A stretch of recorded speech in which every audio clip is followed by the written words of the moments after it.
Trends expert and well-known author Dion Chang has his finger on the pulse of the nation, constantly checking to see the state we're in. We're here with him now.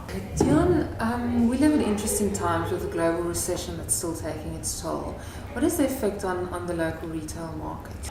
I think local retail's had a really severe beating, and it's been since beginning of 2009. So it's literally been for 2 years that we've had kind of quite a repressed retail environment. So your smaller independent retailers have really had to work hard, not only just to stay alive, but to make their offerings, retail offerings, more enticing for their consumers.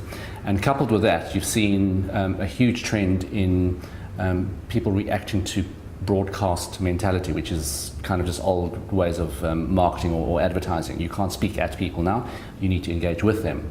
So people have really had to relearn marketing and advertising and make sure that they identify their group, their tribe, engage with them, don't talk at them, and give them something that they can dabble with the brand, engage with the brand, and only then do they make that final purchase decision. So it's a really interesting but very tough times for retailers. And are you seeing that some of them are having success in doing so, and embracing, for example, social media as a way to engage with their audiences? Yeah, I mean, it's really it's ironic to sort of see that even a supermarket chain like Spar, have Facebook marketing.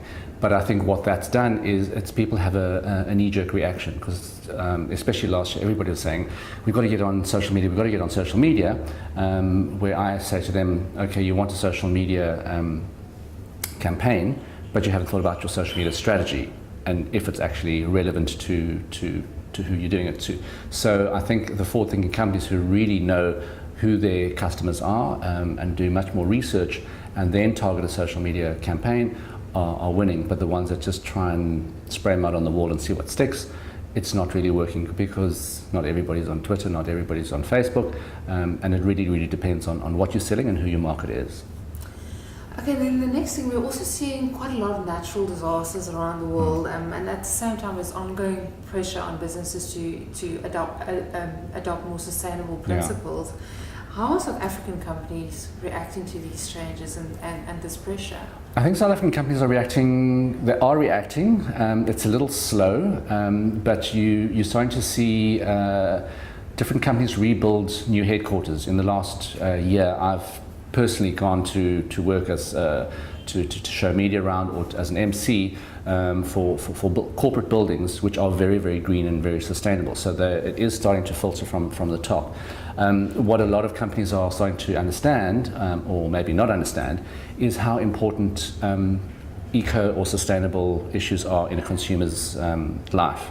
So you're getting a new breed of what I call label readers. I'm a huge label reader. So you want to know where it comes from, what's in that food, is it come from a sweatshop environment, and it's very uppermost in people's minds about sustainability. And you're starting to see brands that are slowly kind of realizing this and making sure that you can do that. And the other thing that they're also realizing is that you can't just put it out there and say, well, this is our marketing idea, or it's a badge of honor, because consumers now expect what you really want out of a company. Ironically, you have companies like Woolworths, who put themselves as a positioning as a sustainable or an eco-friendly company, whereas some other ones where you get a lot of imports, say Mr. Price, who don't position themselves there, but ironically the companies that position themselves in that environment get targeted more because they've put it out there and stated there. So it's a double-edged sword, really it is. Yeah. And which trends can we expect to see in the retail market in the next 12 months? I think a lot more of a sensory trend. So not only just visual. Scent is really important. There's a really big move again to mnemonics, which is oral. Sonar branding. So music jingles, all of those things that really click you in. But I think the most important trend is that people really want to be engaged with. So it's much smaller. You have to start a lot of different conversations for the same product or the same retail outlet. So you can't have one message that just goes out and say this is who we are. our doors are open, come and shop and buy. You've really got to start 8 different conversations for the different consumers that you want to draw them in. And the old way of doing it was, take your brand out there to your customers. Now it's really lead the customers into the brand. And it's a very, very big switch, and it kind of erodes all the principles of marketing and PR and advertising, which is why, for me, the next 2 years are going to be like the Wild West. There are no rules, and the new rules haven't been really tested, so everybody's going to be in what I call a beta phase of testing to see what works, to see what doesn't work, and may the strongest brand survive. Cool, thank you very much.